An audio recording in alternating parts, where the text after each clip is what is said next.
Every once in a while, a developer comes to us with a game that they're building that they think is novel, and they ask us to help explain what's unique about it. We like seeing AAA developers attempting to break new ground, so it's a project we're usually willing to at least consider. Often, we find the games in question don't innovate or experiment quite enough to make the collaboration worthwhile, but when they do seem to actually have something new to offer, we're happy to talk about it.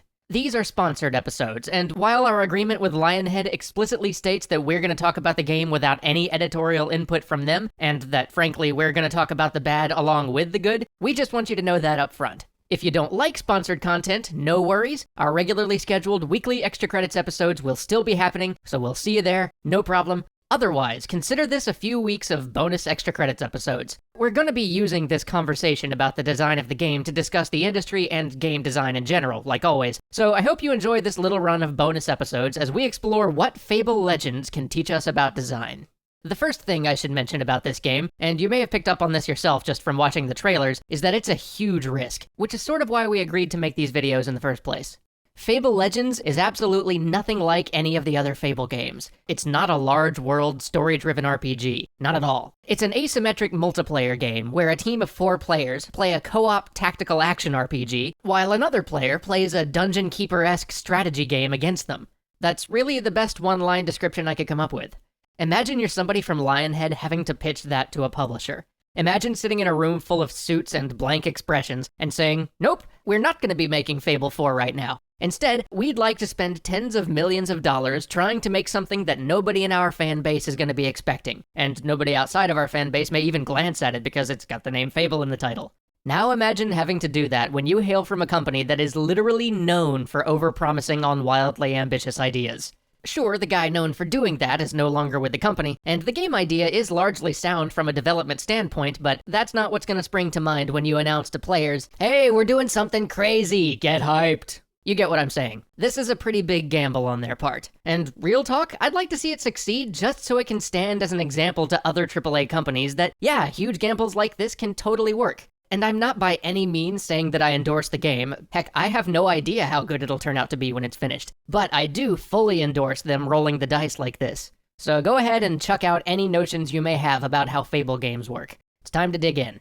This game actually plays much more like the multiplayer in Dragon Age Inquisition than it does your typical Fable game. It's a 4-person dungeon crawl through an instantiated dungeon where you and your team try to make it to the end alive to gather loot and gain experience, which you'll then use to customize your character between matches, grow in power, and to tackle bigger and better challenges in the future. Pretty straightforward so far. But the big twist here is that instead of the enemies simply being controlled by an AI, like they are in most other games, they're directed by a 5th player, who's playing a radically different game than our 4 heroes. The villain player gets to choose where to place all the enemy encounters, traps, even the major terrain features in the level, and then plays from a top-down perspective, directing his minions. Each dungeon is split into several small zones that begin with the villain getting some time to set up the area, and then it's an all-out brawl to the finish.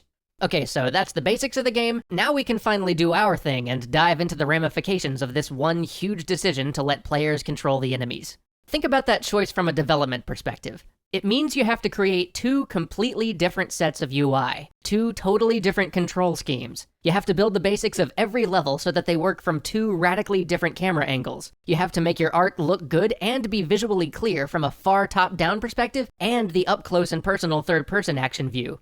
You're basically adding in a second simultaneous game, just reusing some of the assets. This is a pretty big risk, and honestly, it's one James wouldn't be totally confident making in most AAA environments. But you know what? More power to them for going for it. But beyond even all that, think about what platform this is coming out for. Xbox One.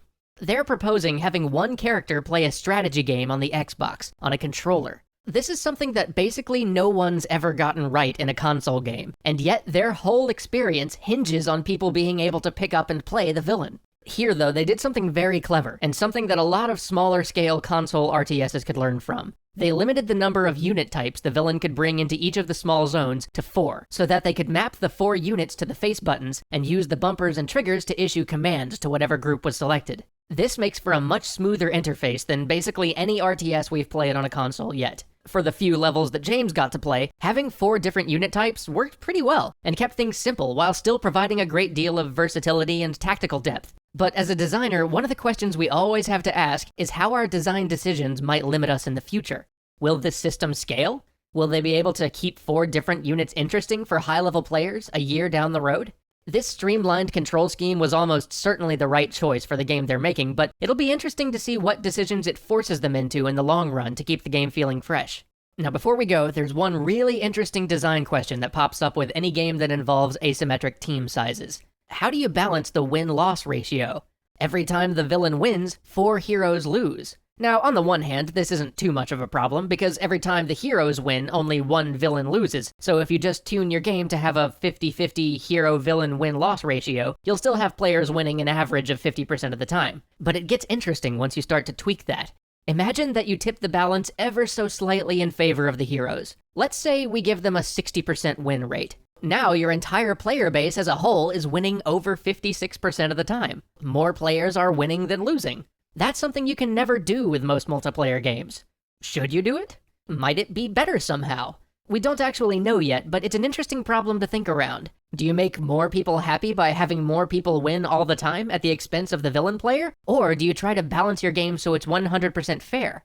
Alternatively, you could boost the villain's power, lowering the win ratio of the entire player base and giving the whole experience a more hardcore feel, which might also incentivize more people to play the relatively unusual villain side. It's an aspect of group psychology that we've barely explored as an industry.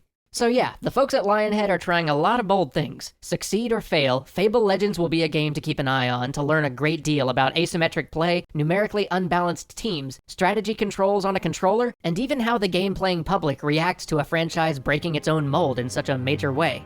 Join us next time for some thoughts on why Lionhead might consider such a big risk.